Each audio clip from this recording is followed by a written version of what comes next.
MLA కోట MLC ఎన్నికల్లో 5 MLC స్థానాలను TRS కైవసం చేసుకోనుంది. సేరి సుభాష్ రెడ్డి, సత్యవతి రాథోడ్, అలాగే ఎగ్గం మల్లేష్, మహమ్మద్ అలీ, అలాగే ఎంఐఎంకి సంబంధించిన ఎమ్మెల్సీ రియాజ్ అలీ గెలుపు ఖాయంగా ఉంది. కాసేపట్లో అధికారికంగా కూడా ఫలితాలను రిటర్నింగ్ అధికారులు ప్రకటించనున్నారు. అయితే ఈ ఓటింగ్కి కాంగ్రెస్, టీడీపీ ఎమ్మెల్యే మచ్చ నాగేశ్వరరావు, అలాగే బీజేపీ ఎమ్మెల్యే కూడా ఓటింగ్కి దూరమయ్యారు, ఓటింగ్ని బహిష్కరిస్తున్నట్లు తెలిపారు. దీనికి కారణంగా అంటే ఓన్లీ ఫిరాయింపులను బలంగా ప్రజల్లోకి తీసుకెళ్లాలని చెప్పి ఓటింగ్ని బహిష్కరిస్తున్నట్లు ఉత్తమ్, అలాగే సీఎల్పీ నేత భట్టి కూడా తెలిపారు. దీనికి సంబంధించిన అప్డేట్స్ మా కరెస్పాండెంట్ చారి అందిస్తారు. చారి,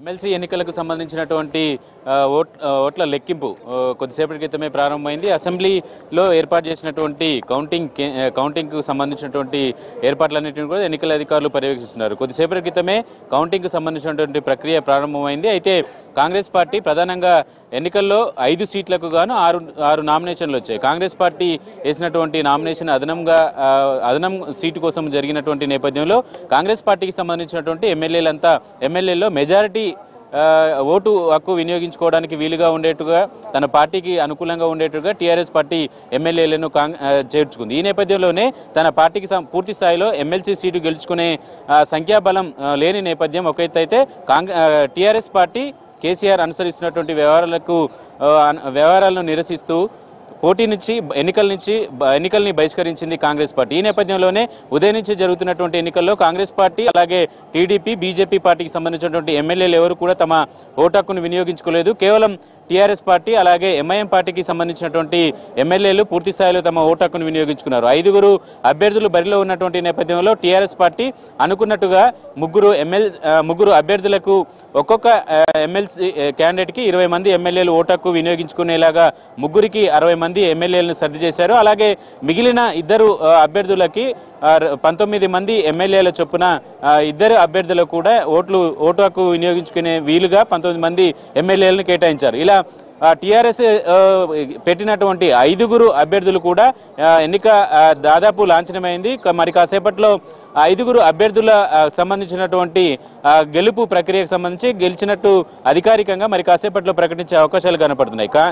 టీఆర్ఎస్ పార్టీ తను పోటీ చేసినటువంటి 4, అలాగే ఎంఐఎం తన మిత్రపక్షంగా ఉన్నటువంటి ఎంఐఎం కూడా ఒక అభ్యర్థిని బరిలో నిలిపింది. మొత్తం 5 ఎమ్మెల్సీ సీట్లను కూడా పూర్తి స్థాయిలో టీఆర్ఎస్ అలాగే ఎంఐఎం మిత్రపక్షంగా ఉన్నటువంటి ఎంఐఎం గెలుచుకున్నటువంటి పరిస్థితి. మరి కాసేపట్లో అధికారికంగా గెలిచినట్టు ప్రకటించబోతుంది. టీఆర్ఎస్ నుంచి సీఎం రాజకీయ సలహాదారుగా పనిచేసినటువంటి సేరి సుభాష్ రెడ్డి, అలాగే ఎగ్గం మల్లేశం, సత్యవతి రాథోడ్, హోంమంత్రిగా ఉన్నటువంటి మహమూద్ అలీ, వీరి 4 కూడా ఇప్పుడు ఎన్నిక లాంఛనం అయిపోయినటువంటి పరిస్థితి. ఇక ఎంఐఎం పార్టీ నుంచి రియాజ్ కూడా పోటీలో ఉండి ఓటు షేరింగ్లో కూడా టీఆర్ఎస్ సహకరించినటువంటి నేపథ్యంలో ఈ 5 ఎమ్మెల్సీ అభ్యర్థులు కూడా ఎన్నిక దాదాపు ఖరారైపోయింది. మరి కాసేపట్లో అధికారికంగా ప్రకటించే అవకాశాలు అయితే కనబడుతున్నాయి.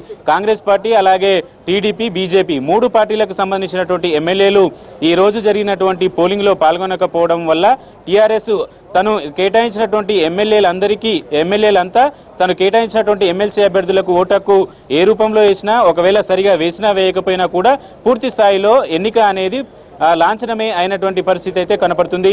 మరి కాసేపట్లో ఎన్నికల అధికారులు కూడా 5 ఎమ్మెల్సీలు గెలిచినట్టు అధికారికంగా ధృవీకరణ పత్రాలను కూడా అందించబోతున్నారు.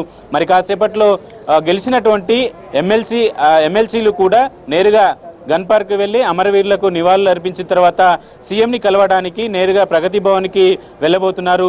మరి కాసేపట్లో ఎమ్మెల్సీలుగా 5 పేర్లను అధికారికంగా ప్రకటించే అవకాశాలు కనపడుతున్నాయి. ఆల్రైట్, థాంక్యూ చారి.